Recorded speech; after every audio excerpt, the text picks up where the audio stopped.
Iran के साथ मुआहदे करने के करीब हैं, दस्तखत करने शायद इस्लामाबाद चला जाऊं, सदर ट्रंप।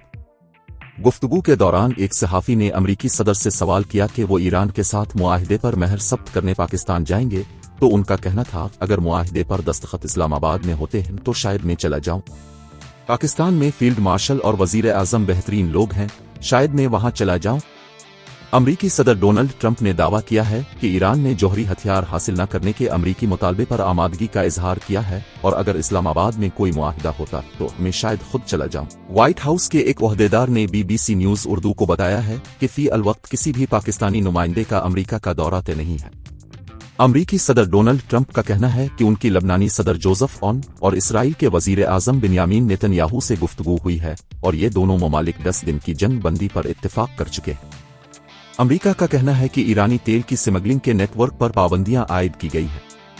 पाकिस्तान के वजीर आजम शहबाज शरीफ ने जदा में सऊदी वली अहद मोहम्मद बिन सलमान से मुलाकात की है और उन्हें अमन कोशिशों में पेशरफ्त से आगाह किया, जबकि अमरीका और ईरान के दरमियान सालसी की कोशिशों के सिलसिले में पाकिस्तान के फील्ड मार्शल आसिम मुनीर ने तेहरान का दौरा किया है। व्हाइट हाउस की प्रेस सेक्रेटरी का कहना है कि अगर ईरान से दोबारा मुज़ाकरात हुए तो इस बात का कवी इम्कान है कि वो इस्लामाबाद में होंगे।